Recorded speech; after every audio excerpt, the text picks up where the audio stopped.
What is good, NIO family? It's Rey-Jay back with another video, and in this I'm going to be talking about the one and only NIO stock and what you should be looking out for the future. I'm also going to break down something very important that Elon Musk said about the market that will affect NIO, because he announced something very, very huge that's going to affect the entire markets, especially NIO, for the future. Before I break anything down about what Elon Musk just said, before I talk about what's going on with NIO share price, I do have to mention a couple of things before starting, however. Firstly, I'm not a financial planner. Make sure you take none of this as financial advice whatsoever.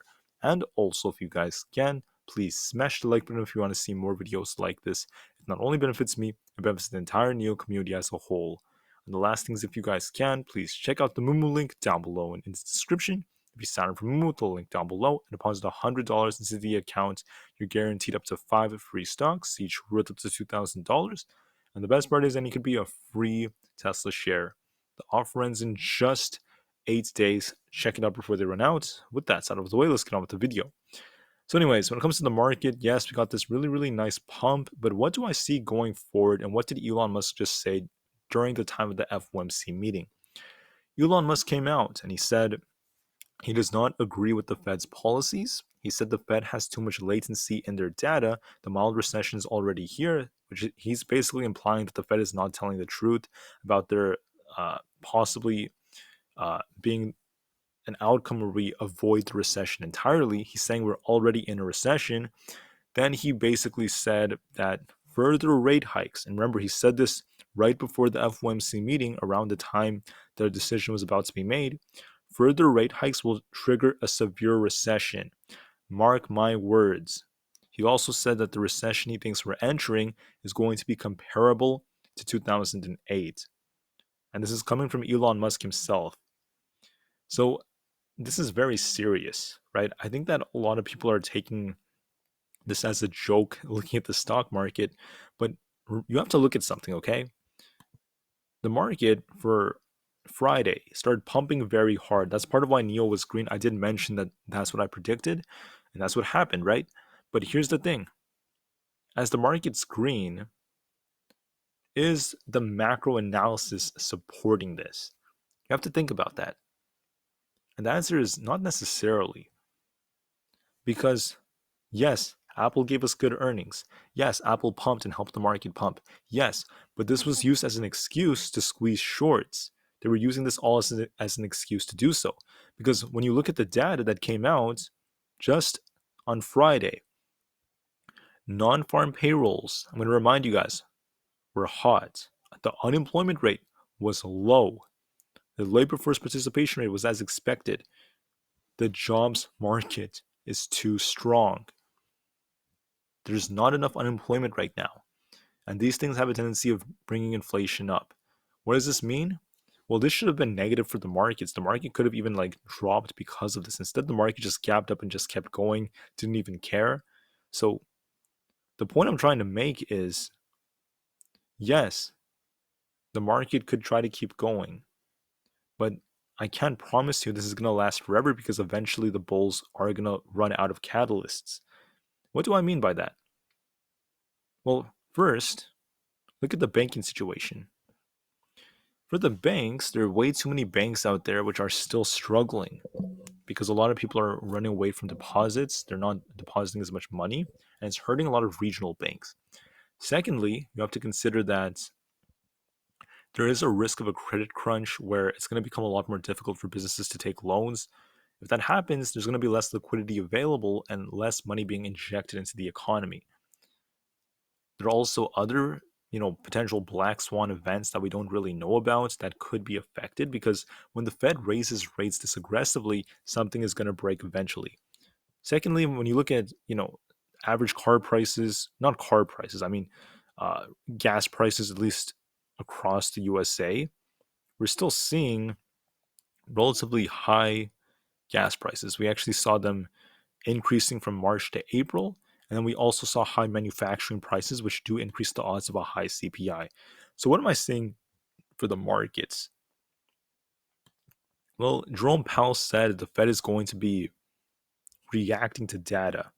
And we have the next FOMC meeting in June, another one in July, end of July, and then September, then October/November. So I'm thinking even if CPI is a little hot, but if the next CPI comes out like the month after and it's like not as bad, we could get a pause either during June or July. If CPI is too hot, they could give us another rate hike and they may have to keep doing it. But if we do get a cool off in CPI by the time we get to like the July period, then we might see the Fed just pause temporarily if things start breaking and we start to see way more bank failures. So I am predicting one of these months may see a pause. And the way I think it's going to go is like this.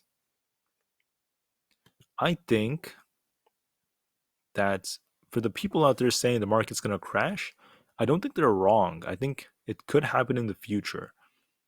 But what I'm seeing is we might see the market just try to keep going to fill this gap. There is a gap at 415 on SPY. And then what could happen is CPI could cause a rug pull. We might see the market come all the way back down to fill this gap around the 404 area, maybe even drop lower if CPI is too hot, back to the 390s for a very healthy pullback. We tend to be bearish in May, by the way. May tends to not be a strong month for the stock market. There's a saying that goes, sell in May, go away. But then I don't think it's going to be the crash. I don't think the market's going to crash extremely hard. We could make our way back down to the 390s in the next few weeks if CPI is too hot. So we pump a little bit more by Monday, Tuesday. Maybe CPI causes a rug pull, and we eventually come down for a week or so, maybe a couple of weeks. But if the Fed pauses like around the June period or even July, I don't know which one's going to be. There's going to be another rally probably. So I'm seeing something similar to like these phases right here. Do you guys remember how for the entire year we didn't really get a crash? We saw SPY at like 420 down to 374, back to 418, back down to like 380. We're just going back and forth like a kangaroo market. And we recently hit 417, got rejected off that. From the nice double bottom, we could be coming back up here to get another rejection soon after CPI. But what I see is, okay, the market pushing up, getting a rejection after CPI, then getting a rebound thanks to the Fed pause. If the Fed pauses in either like June or July, that would be bullish for the market temporarily. But then here's the problem. What did Elon Musk warn us about? And I agree with him on this. When the recession comes, the real recession, we're just waiting for the true signs to show. Banks are going to struggle more. Businesses are going to start losing more money. GDP is going to turn negative or get very close to doing so. And then on top of that, we're likely going to see struggles, weaker earnings. Earnings were not extremely weak. They were kind of weak, but here's what happened. They lowered expectations so much that it made earnings look good. They lowered the bar. And we might start to get worse earnings going forward. And all of those things, I think, are going to cause more downside for the stock market. Not now, maybe by like July through September, later on during the year. I think the people who think the crash is coming are way too early. I think we have more time on our hands until it actually starts or any sort of like bigger pullback. Also, when it comes to the crash, I'm not worried about new lows or anything like that. We have to look at the weekly chart on SPY and look at some key levels, right? First, we have 400, then we have the 377 to 389 zone. You have to watch that. If it does break that, then I'm going to be watching. If it breaks below 377, there's going to be a lot of selling pressure to about 366. That's where the 200 EMA is. We'll see if these levels hold. If they all break, if it breaks 366, new lows will come on the weekly 200 EMA. That's what I'm watching. Okay, guys? So the point I'm trying to make is don't worry about the crash to new lows. For now, let's just look at the level, look at the charts where they are right now. But like I said before, that's kind of like what I'm seeing in this market. I'm seeing potential for us to push up more. This CPI might cause a rug pull as we are developing some bearish divergences. We could start filling some gaps, but it's just going to be a pullback. It's not going to be a crash, just a pullback for May.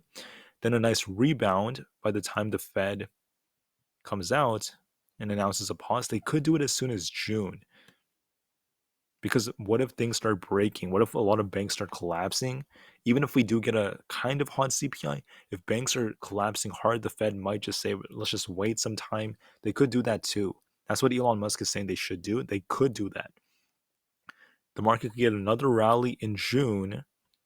Then by the time it gets July, when the next set of earnings come out, right, Q2 earnings might start to show declines. The market may slow down. Then approaching September, the later part of this year, then we could see the market start correcting a lot more because of the recession. We could get a negative GDP or really bad GDP report or something like that, right? And I am seeing a bigger correction, more downside for the markets, but later on during the year, I think many of us were too early when calling the real downside. And I just think we have to be patient. But that's just my view. Okay. For NIO, I'm thinking NIO is going to hold up temporarily. Could get a rug pull thanks to CPI. Maybe it comes down to start filling some of these gaps. It's going to rebound by the June period, especially if NIO gives us some strong earnings, strong reports. We could see a nice rebound in NIO. Then we could get another sell-off later on during the year because of the recession, earnings recession, and other factors like that. There could also be a black swan event. And even though that could lead to new, us retesting these lows, if not dropping lower, it's okay because I see more buying opportunities to come. And eventually, once the recessionary fears are out of the way, NIO is going to squeeze to double digits, one day even triple digits in the upcoming years. I'm still very bullish on NIO. Okay? But it doesn't matter if you're Tesla or Apple, downside in the current macroeconomic environment could still affect you. And that's why it's so important to heed Elon Musk's words, to listen to him, to remember what he's trying to tell us, because what he's saying is super, super important. And he has a good point, in my opinion. All right, guys. So thank you all for listening. I hope this made things clear. Don't worry about new lows or anything like that until we get closer to the levels or we see some indications of it. And just be patient.